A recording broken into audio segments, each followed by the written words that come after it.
Samantala, Ombudsman posibleng makapagsampa na ng kaso sa Sandigan Bayan laban sa mga sangkot sa flood control anomaly. Dating Congressman Zaldico posibleng makasama sa unang batch ng makakasuhan sa Sandigan Bayan. Si Mean Corvera sa report. Mean? Posibleng kasuhan na ng Office of the Ombudsman sa Sandigan Bayan ang mga dawit sa anomalya sa flood control project sa susunod na 30 araw. Ito ang kinumpirma ni Ombudsman Jesus Crispin Remulla sa mga senador sa mga kwestiyon sa kabagalan sa pagpapanagot sa mga nasa likod ng ghost flood control projects. Sabi ni Remulla, kasama sa mga posibleng makasuhan sa Sandigan Bayan si dating Ako Bicol Party List Representative Zaldico, iba pang kongresista at mga dating opisyal ng Department of Public Works and Highways sa 1st District ng Bulacan. Ayon kay Remulla, gagamitin nilang ebidensya sa pagsasampa ng kaso ang mga nakalap na ebidensya ng Independent Commission for Infrastructure. Sa kanila anyang pagsusuri, may basehan ang mga ebidensya at isa sa ilalim ng ito sa counting evaluation at makatutulong sa kanilang preliminary investigation. Narito ang bahagi ng pahayag ni Ombudsman Remulla.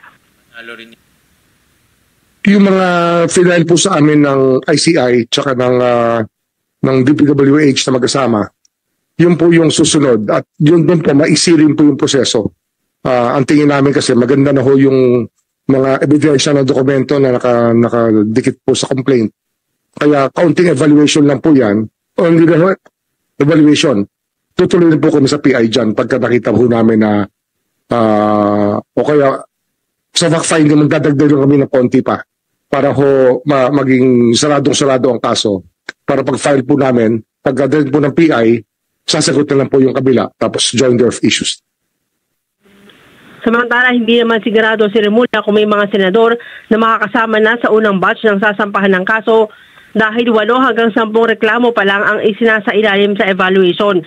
Hanggang sa Lunes, makakapagsampa naman ng kaso ang Department of Justice sa Regional Trial Court laban sa mga sangkot sa 5 ghost flood control projects.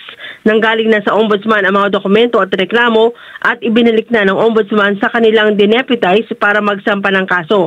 Sa ngayon, nakapila naman sa kanyang opisina ang mga dokumento para pirmahan sa mga susunod na araw ang suspension orders laban sa mga taga-gobyerno na sangkot sa katiwalian sa flood control projects. Balik sa inyo.